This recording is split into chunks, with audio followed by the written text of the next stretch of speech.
The Southern Miss Golden Eagles have given Kentucky football fits in the past, but I don't necessarily think that's going to be the case this Saturday.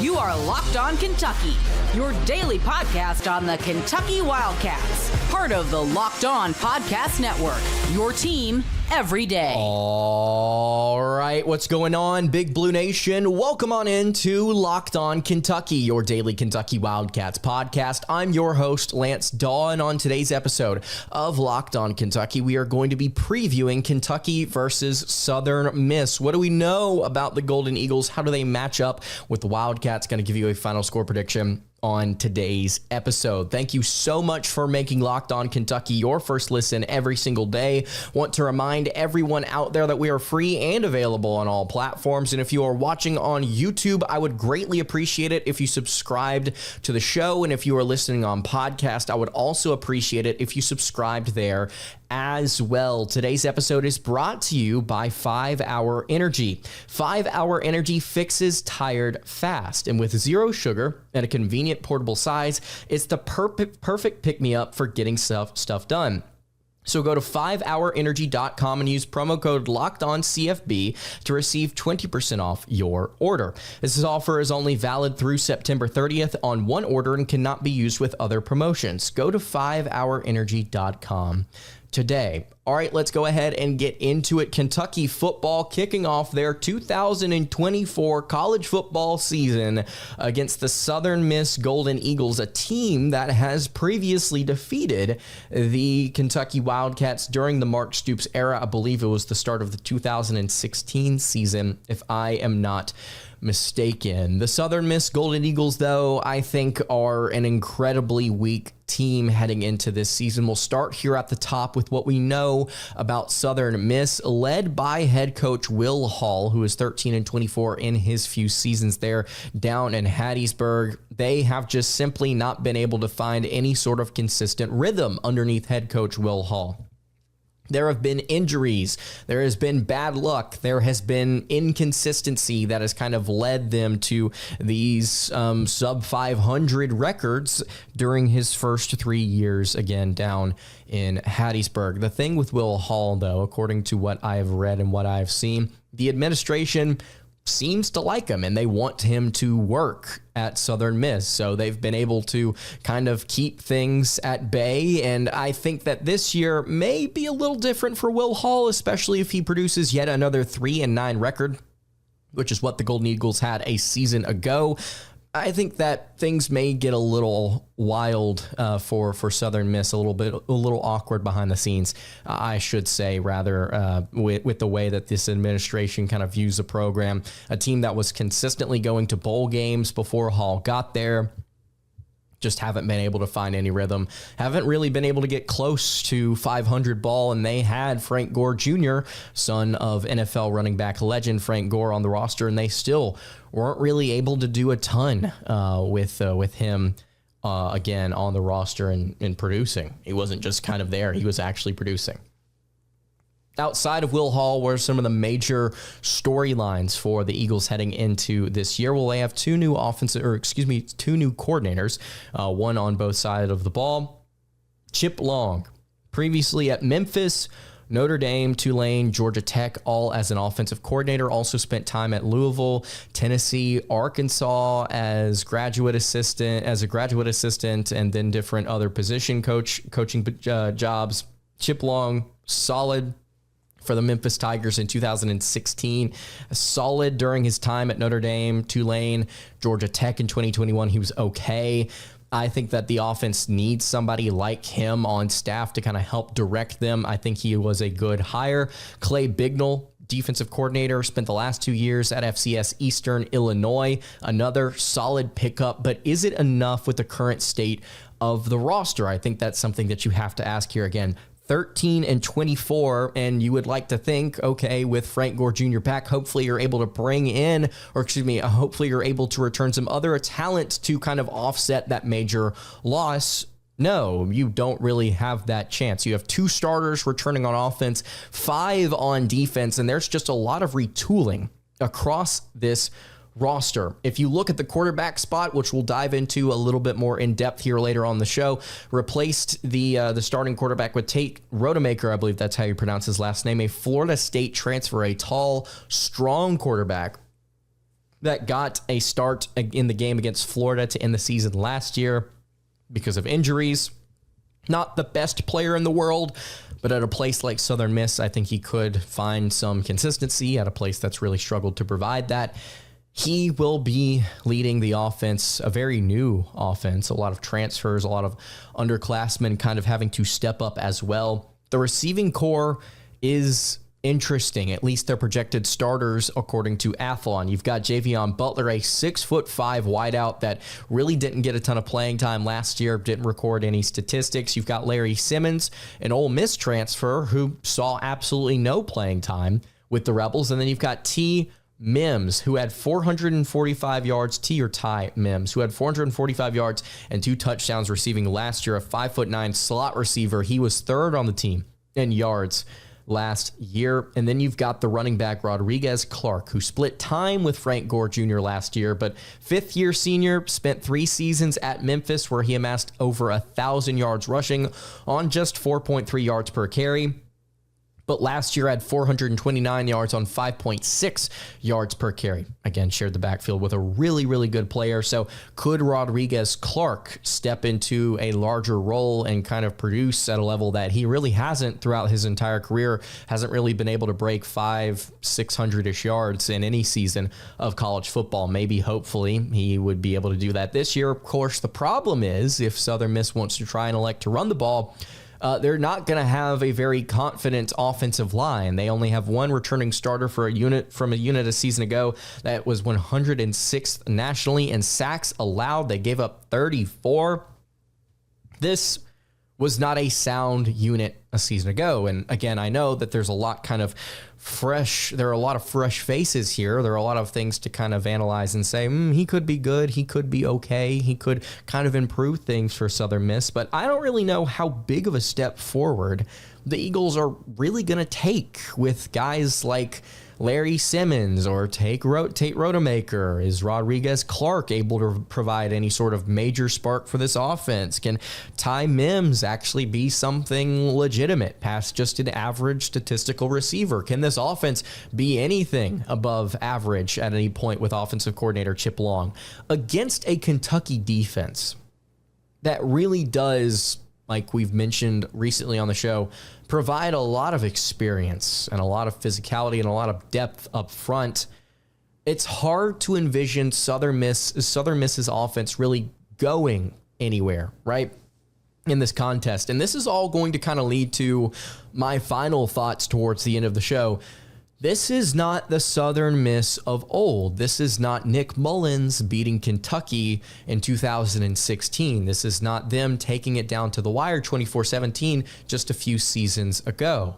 This is a much weaker version of a team that has given Kentucky problems in the past. And as we've stated recently on the show, I think Kentucky has one of the most talented teams of the Mark Stoops era, maybe the most talented team on paper. So I don't really know, even so, though some of these names can get you excited if you want to talk yourself into them.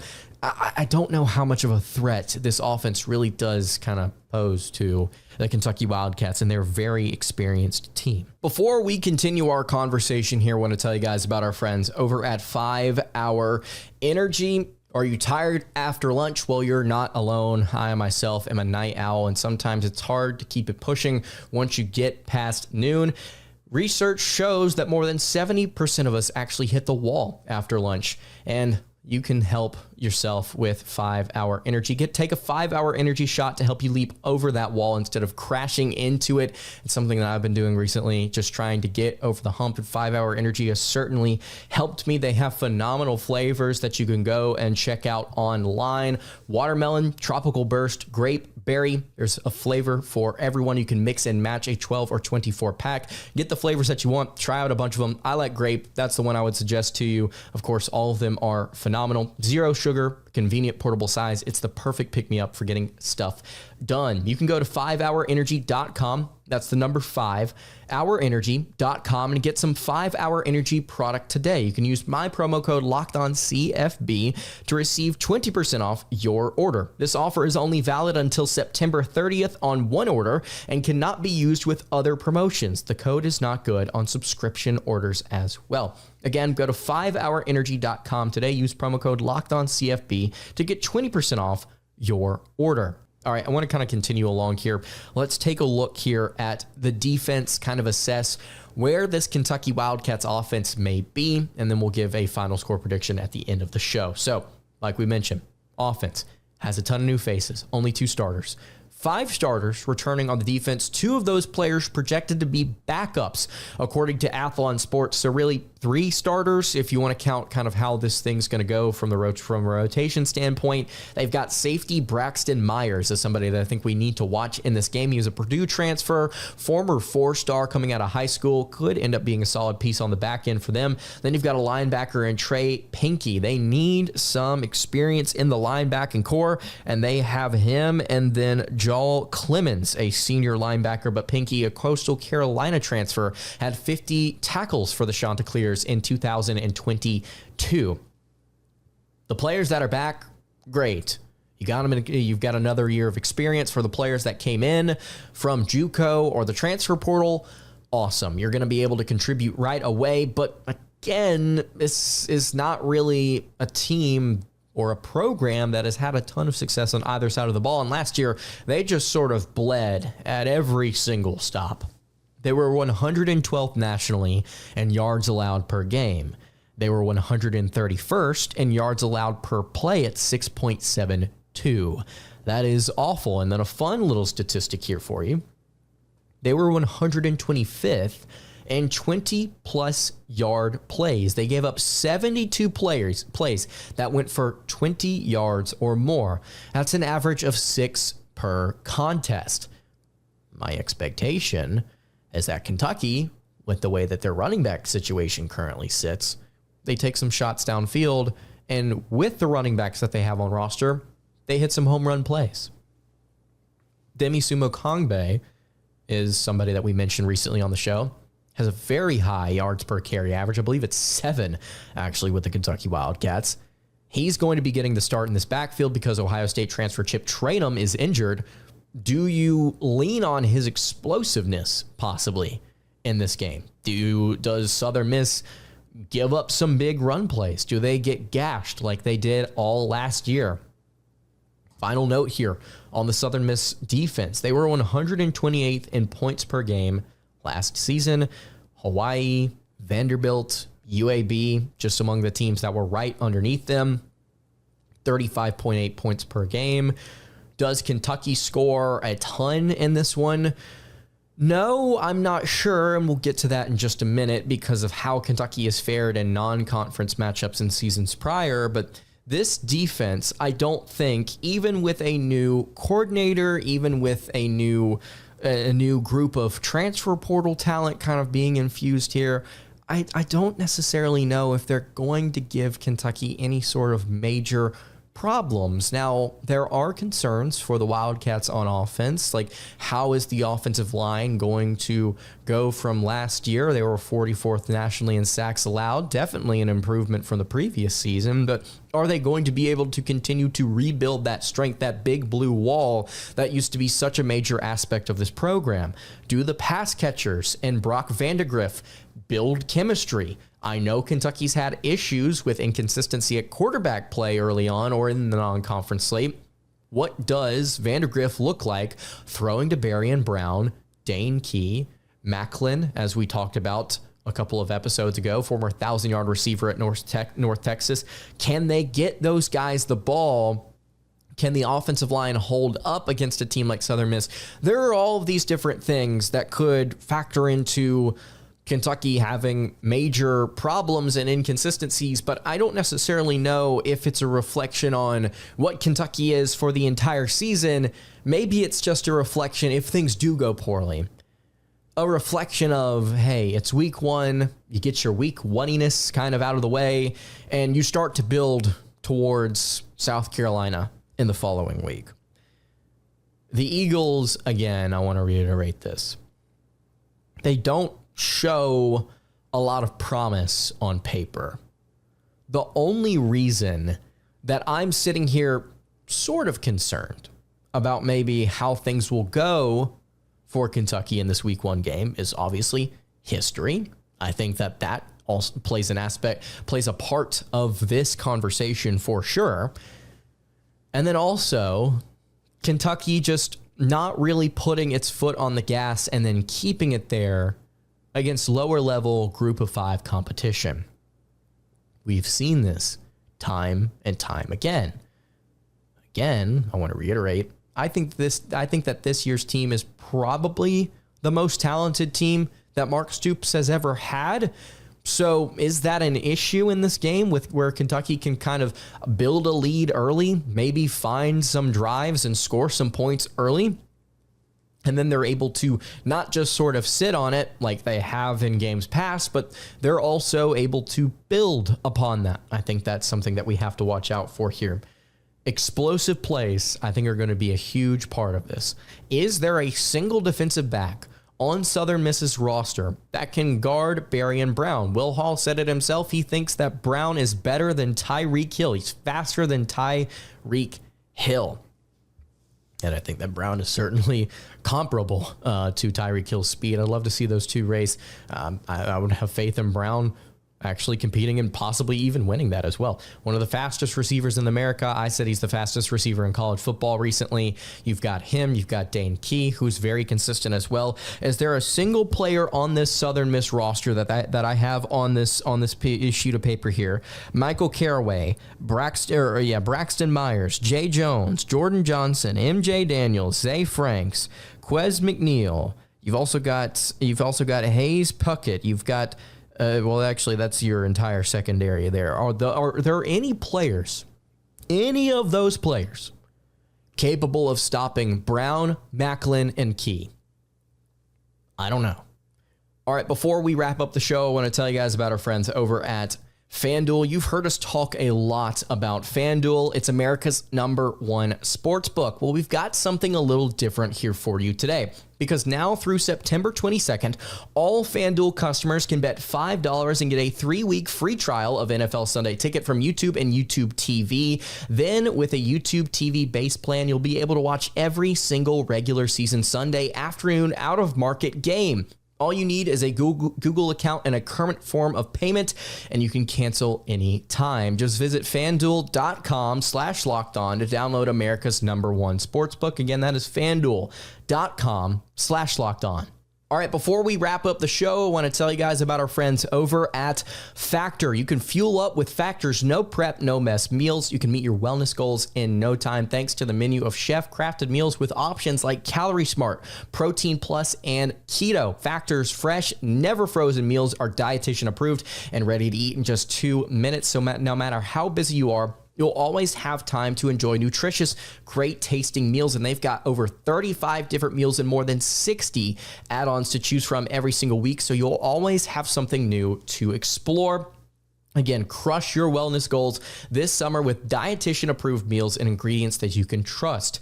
Head over to factormeals.com/lockedoncollege50 and use code LockedOnCollege50 to get 50% off your first box plus 20% off your next month. That's code LockedOnCollege50 at factormeals.com/LockedOnCollege50. Again, to get 50% off your first box plus 20% off your next month while your subscription is active. Are there any players in that secondary period capable of stopping those three guys, as well as Josh Caddis and Jordan Dingle, who I think could also be in position to have really solid years for the Cats as well? I don't know. My answer right now is no, I don't think they do. So what is kind of our thought as we wrap up here? Southern Miss entering a year where Will Hall needs to kind of push things in the right direction or begin to push things in the right direction. They don't really score all that consistently. They bring back essentially no one on the offense. They've got a lot of questions at receiver. They've got a question mark at running back. Their defense was not privy to stopping anything last year.